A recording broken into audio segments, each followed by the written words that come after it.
नमस्कार साथियों, दिव्यम क्लासेस सीकर में आपका पुनः स्वागत है। प्रतिशत की अपनी क्लास चल रही थी, जिसमें आज अपन देखेंगे कुछ विशेष सवाल को जो वास्तव में सूत्रों पर आधारित न होकर एक तरीके से मेंटल एबिलिटी रीजनिंग पर आधारित क्वेश्चन है। देखिए, किसी परीक्षा में 30% छात्र संस्कृत में, 25% छात्र अंग्रेजी में अनुत्तीर्ण है। यदि दोनों विषय में 10% छात्र अनुत्तीर्ण हुए हो तो बताओ दोनों विषय में कुल कितने प्रतिशत छात्र अनुत्तीर्ण है। तो सबसे पहली बात तो आपको ये गौर करनी है कि जब किसी परीक्षा में उत्तीर्ण अनुत्तीर्ण और फिर एक कॉमन प्रतिशत दे रखा है जो दोनों में उत्तीर्ण या अनुत्तीर्ण है दोनों विषय में, तो इस प्रकार का जब भी सवाल आता है तो आपको यही गौर करना है कि जो प्रतिशत दिए गए हैं वो किसके हैं, अनुत्तीर्ण के हैं या उत्तीर्ण के हैं, और पूछा क्या गया है। तो इस सवाल में देखो, दो ही तो अनुत्तीर्ण है, कॉमन भी अनुत्तीर्ण है और पूछा भी अनुत्तीर्ण है। ओके, तो इस प्रकार के सवालों में अपन क्या करेंगे, देखिए जैसे हम लिख ले यहां पर संस्कृत में तो 30%, अंग्रेजी संस्कृत का 30%, ये क्या है, अनुत्तीर्ण है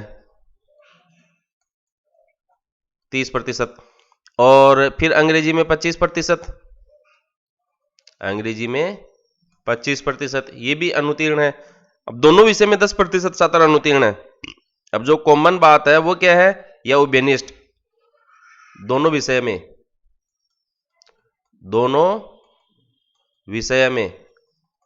10% अनुत्तीर्ण है। तो बताओ दोनों विषयों में कुल कितने प्रतिशत छात्र अनुत्तीर्ण हुए हैं। तो अनुत्तीर्ण की बात कर रहा है। तो देखो इस सवाल में मैं आपसे छोटी सी जानकारी देना चाहूं कि 30% छात्र तो संस्कृत में अनुत्तीर्ण है और 25% छात्र अंग्रेजी में अनुत्तीर्ण है। तो टोटल कितने हो गए, 55%। ये क्या है, 55% छात्र दोनों सब्जेक्ट का अनुत्तीर्ण हो गया है, दोनों सब्जेक्ट का अनुत्तीर्ण। जबकि एक अलग कंडीशन क्या दे रहा है कि दोनों विषय में 10% छात्र अनुत्तीर्ण है, दोनों सब्जेक्ट में 10% छात्र अनुत्तीर्ण है। तो एक तो कॉमन दोनों को जोड़ते हैं तब 55% प्राप्त हो रहा है, एक दोनों ही सब्जेक्ट में अनुत्तीर्ण और बता रहा है। तो जब इस प्रकार का सवाल दिया गया है, इसका मतलब यह है कि इन दोनों में से 10% अनुत्तीर्ण दिया गया है तो उसको अपन माइनस करेंगे, क्योंकि ये जो 10 है वो इनमें पहले से ही जुड़ा हुआ है, क्योंकि ये अनुत्तीर्ण बता रहा है दो सब्जेक्ट में, संस्कृत और इंग्लिश।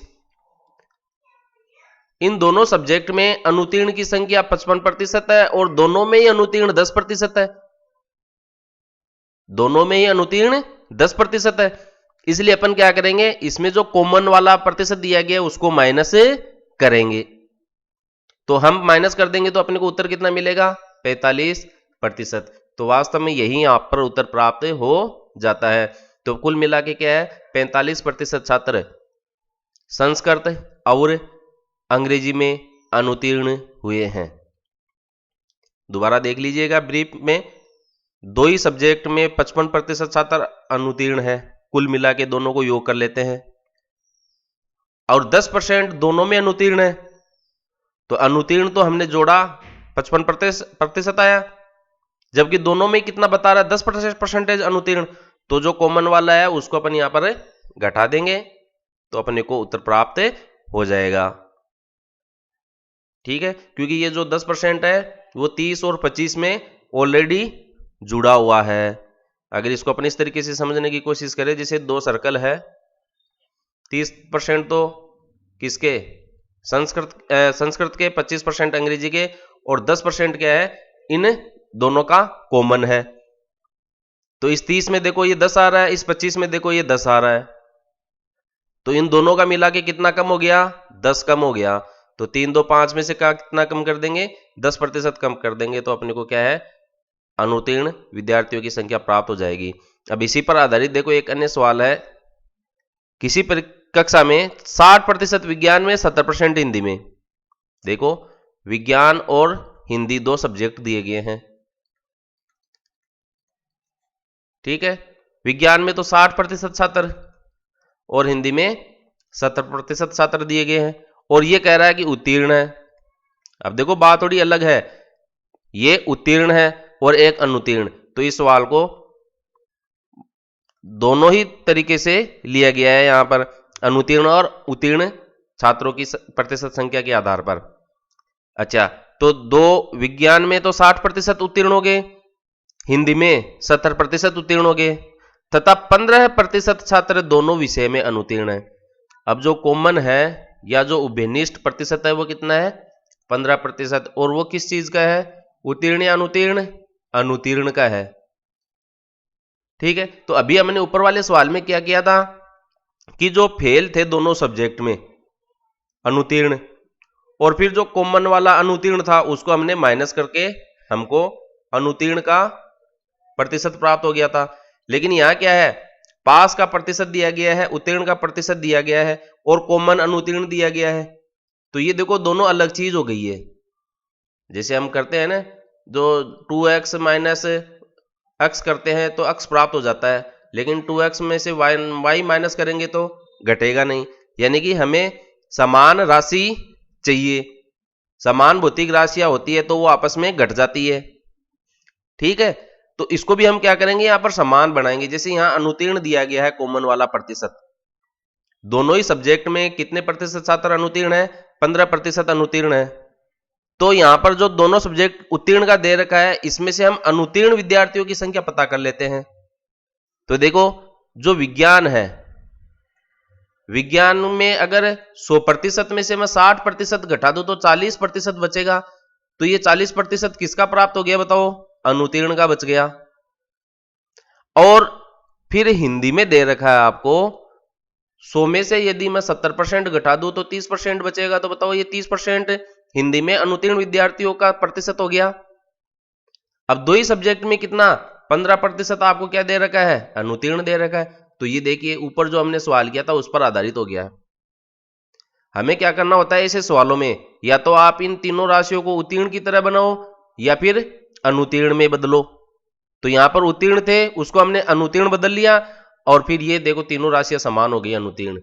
अब जो दो सब्जेक्ट का दे रखा है अलग अलग प्रतिशत, उसमें से आप कॉमन प्रतिशत को घटा दीजिए तो आपको उत्तर प्राप्त हो जाएगा। अब देखिए आगे, 4 3 7 70। तो 70 में से आप 15% कम कर देंगे तो दोनों सब्जेक्ट में अनुत्तीर्ण विद्यार्थियों का प्रतिशत प्राप्त हो जाएगा। तो कितना मिला? 55%। ये सब प्रतिशत में है, ठीक है। तो 55% छात्र विज्ञान और हिंदी में अनुत्तीर्ण है। अब आगे देखो क्या कहा गया है इसमें, यदि अनुत्तीर्ण छात्रों की संख्या 220 हो तो परीक्षा में बैठे छात्र कितने थे? अब इसमें एक कंडीशन लगाती कि अनुत्तीर्ण छात्रों की संख्या बता दी आपको, अनुत्तीर्ण छात्रों की संख्या बराबर 220, जो कि 55% के बराबर है।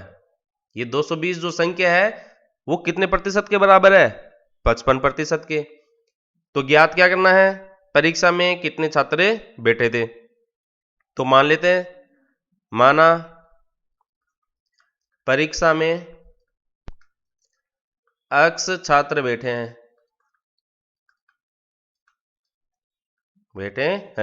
तो देखो हमें 55% 220 के बराबर प्राप्त हो रहा है, तो x का 55% किसके बराबर हो जाएगा? संख्या 220 के। तो इसको हल कर लीजिए, का मतलब गुणा हो गया, 55% का मतलब कितना हो गया? 100 बराबर 220। अब x का मान हल करेंगे तो ये राशि हस्तांतरित हो जाएगी। तो 220 गुणा 100 बटा 55, 11 का भाग लगा दीजिए, और इधर से 20, तो 2 दूनी 4 मतलब 400। तो उस परीक्षा में कितने छात्र बैठे थे? 400 छात्र बैठे हैं। तो इस प्रकार से इनका हल प्राप्त हो जाता है। तो आपको देखो टेक्निकल बात क्या याद रखनी है, जब इस प्रकार का सवाल कोई भी आ जाए किसी परीक्षा में, कितने % छात्र बैठे किस सब्जेक्ट में, जैसे 2 सब्जेक्ट के आगे, तो और कॉमन आपको दे रखा है कि कितने उत्तीर्ण या अनुत्तीर्ण हुए हैं, तो उसका हल करने के लिए सबसे पहले तो आप इन तीनों राशियों को समान बनाओ।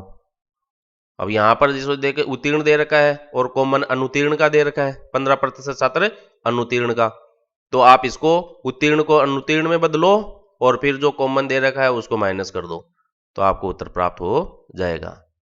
धन्यवाद।